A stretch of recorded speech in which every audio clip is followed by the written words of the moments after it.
2020년 8월 2일 일요일의 경제신문을 읽겠습니다. 1. 코로나 지원금에 6월 카드 11% 더 썼다. 코로나19 긴급재난지원금 영향으로 올 2분기 카드 사용액이 지난해 같은 기간보다 3.9% 증가한 것으로 집계됐습니다. 카드 사용액은 지난 4월만 하더라도 5.6% 감소했으나 재난지원금 소비가 본격화한 6월에는 전년 동기보다 11% 급증했습니다. 재난지원금 효과가 없는 법인카드 사용액은 6.9% 급감했습니다. 재난지원금이 10조 원 넘겨 풀렸지만 예년만큼의 소비를 회복하지 못했다는 평가도 나옵니다. 카드 승인액 증가폭이 지난해에 미치지 못하고 있어서입니다. 재난지원금 유효기간이 끝나는 8월 이후부터는 전체 카드 승인액이 다시 줄어들 수 있다는 관측이 제기되는 배경입니다. 2. 청년 신규 채용 중소기업의 인건비 지원.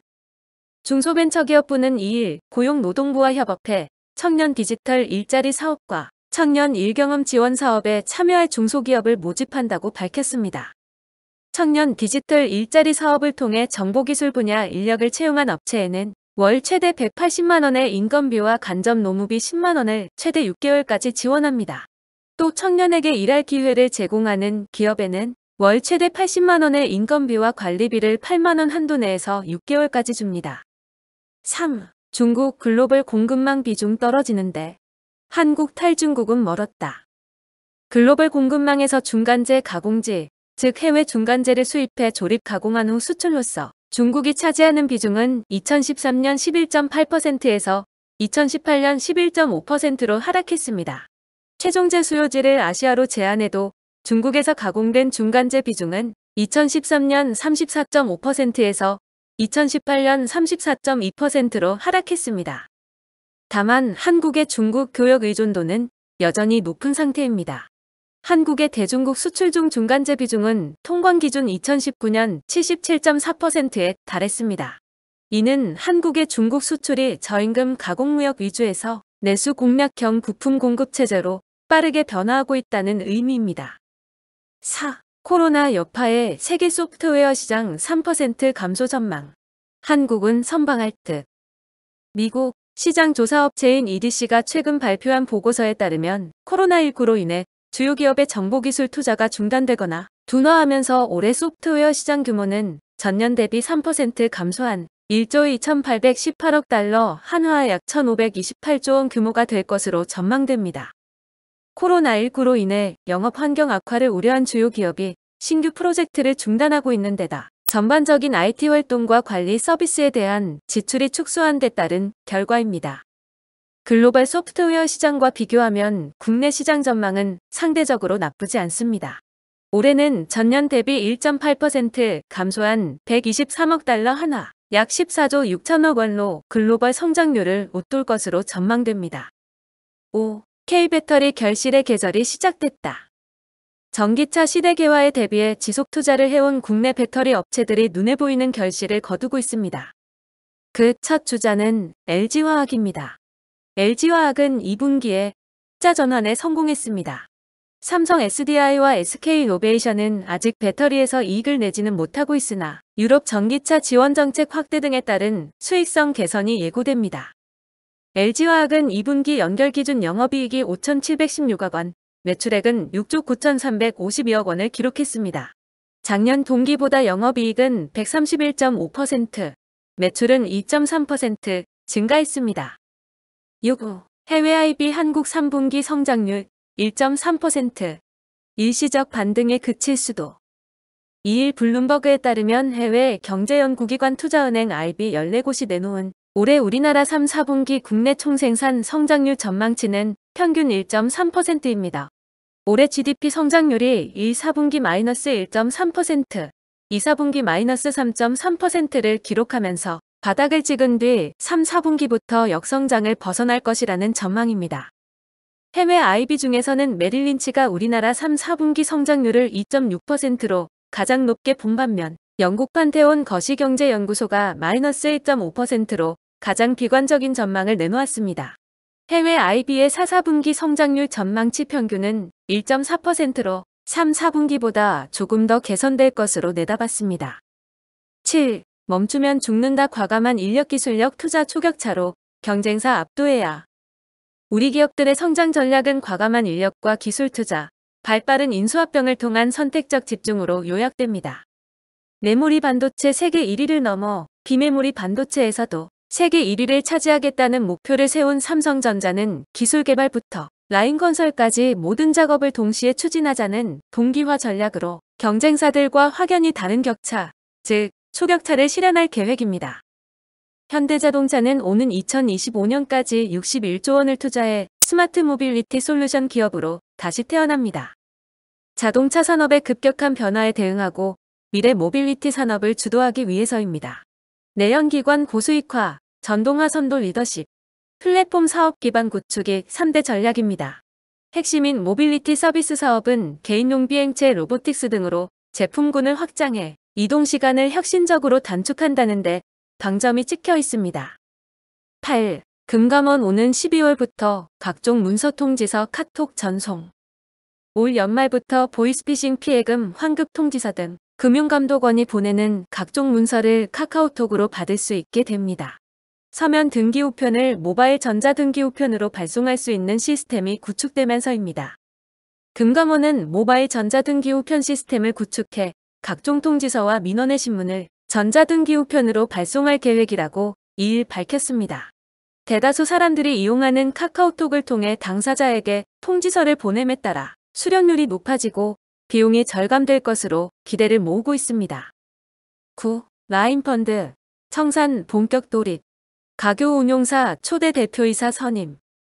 2일 금융투자업계에 따르면 환매가 중단된 라임 자산운용펀드 170여 개를 이관해오는 가교 운용사 일명 배드뱅크 출범을 앞두고 대표이사가 선임됐습니다. 강신임 대표는 국민연금기금운용본부, 삼성생명, 삼성카드 등에서 리스크관리 업무를 주로 맡았고 하나생명에서 투자전략팀장을 지냈습니다. 라인펀드 판매사 20곳으로 구성된 가교 운용사 공동설립추진단은 강 대표 선임과 함께 출자금 납입도 완료해 법인 설립을 맡았습니다. 10. LG만의 차별화된 폼팩터 선언. LG전자 가로본능폰 첫 공식화. LG전자가 올해 하반기 수요 회복이 예상되는 스마트폰 시장에서 폼팩터 차별화 전략에 나섭니다. 가로본능 스타일 스마트폰 코드명 윙이 연내 출시될 것이라 소문이 무성한 가운데 LG전자가 이를 공식화한 것은 이번이 처음입니다. 11. 약국에서 매출 1조 글로벌 제약사로. 한미약품 임성기 회장 타계. 한미약품을 한국을 넘어 세계 무대에 도전하는 제약, 바이오 우량기업으로 키워낸 창업주 임성기 회장이 2일 숙환으로 숨졌습니다. 향년 80세. 1940년 3월 경기도 김포에서 출생한 임성기 회장은 중앙대, 약대를 졸업한 뒤 1967년 서울 종로에 임성기 약국을 열었습니다. 1973년에는 한미약품의 전신인 임성기 제약을 설립했고 한미약품으로 이름을 바꾼 뒤 오리지널 의약품을 복제한 제네릭을 판매하며 회사의 성장 기반을 다졌습니다. 12. 무차별적 종부세 폭탄에 공유주택 사업도 좌초 위기. 70 부동산 대책으로 5,500억 원 규모에 달하는 스타트업의 공유주택 사업이 좌초될 위기에 놓였습니다. 정부가 임대업자의 종부세 최고세율 적용을 예고하면서 마이너스 수익도 가능해서입니다. 1인 맞춤 주거용 공간을 제공하는 이들 스타트업은 부동산 투기와는 거리가 멀지만 이번 정책으로 신규 사업 자체가 전면 중단된 상태입니다. 2일 투자은행 업계에 따르면 신한대체투자운용은 공유주택 개발을 위해 최대 3천억 원 규모로 조성하려던 블라인드 펀드의 모집을 잠정 중단했습니다. 13. 아파트의 진화. 건설업계에 부는 디지털 혁명. 아파트가 스마트 아파트로 진화하고 있습니다. 건설업계가 디지털 혁명에 발맞춰 인공지능, 사물 인터넷 등 정보통신 기술을 접목한 신개념을 개발하고 아파트 단지 내 적용하면서입니다. 먼저 현대건설은 국내 최초로 개발한 빌트인 음성인식 시스템 보이스홈을 힐스테이트 리버시티 입주로 선보입니다. 보이스홈은 음성인식 시스템으로 현대건설의 스마트홈 시스템인 IoT와 연동해 스마트폰 앱과 음성으로 집을 제어할 수 있습니다. 14. 미리 보는 아시아나항공 소송전. HDC 연산. 2, 8천억 돌려받을까? 올해 인수합병 시장의 가장 빅딜인 아시아나항공 매각이 소송전으로 치달을 위기에 처했습니다. 금호산업과 HDC 현대산업개발의 책임 공방도 가열되고 있는 상황. 이 싸움의 결과에 따라 이미 지급된 2,800억 원 규모의 계약금 및 이행보증금의 향방도 결정됩니다. 2일 투자은행 업계에 따르면 아시아나항공의 채권단인 KDB산업은행은 이번 주 중 최종 입장을 표명할 예정입니다. 15. 정면 충돌에도 일가족 멀쩡. 볼보 XC90 사고 싶어요. 2.5톤 화물차와 정면 충돌하고도 일가족을 별다른 부상 없이 지킨 볼보의 플래그십 스포츠 유틸리티 차량 XC90에 대한 관심이 커지고 있습니다. 안전한 차의 대명사로 알려진 볼보가 이번 사고로 다시 한번 명성을 입증했기 때문입니다. 2일 볼보 코리아 관계자는 지난달 27일 박지윤, 최동석 아나운서 가족이 역주행하던 화물차와 정면 충돌하고도 경상에 그쳤다는 뉴스 이후 전 시장으로 구매 문의가 급증했다면서 판매 차량들이 대부분 대기가 있는데 XC90의 경우 2개월 정도 기다려야 한다고 말했습니다. 16. 이스타항공 퇴사자만 400명. 비행기 띄우려면 300억 원 필요하다. 제주항공과의 M&A 무산되며 이스타항공 직원들의 고충이 커지고 있습니다.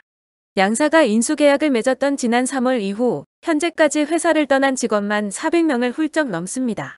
현재 남은 직원들은 끝까지 회사를 회생시킨다는 입장이지만 항공기 운항 재개가 불가능한 상황이어서 재기는 쉽지 않아 보입니다.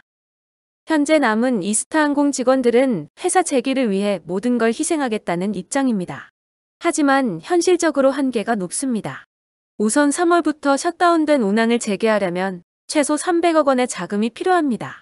별도의 외부 투자처를 찾지 않는 이상 이 같은 자금 마련은 불가능합니다. 17. 연 3% 수익률 뉴딜 펀드 나온다. 시중 유동성 흡수할까? 2일 더불어민주당과 정부에 따르면 당정은 한국판 뉴딜 재원 조성과 국민소득 증대를 위한 뉴딜 펀드 출시 계획을 이달 중 발표할 계획입니다.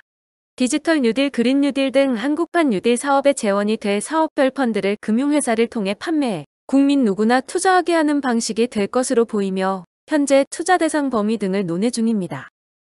관계부처가 민간기업, 금융기관 등과 뉴딜 펀드 출시를 위한 물밑 조율을 하고 있으며 원금을 보장하고 수익률은 연 3% 안팎으로 설정할 것으로 알려졌습니다.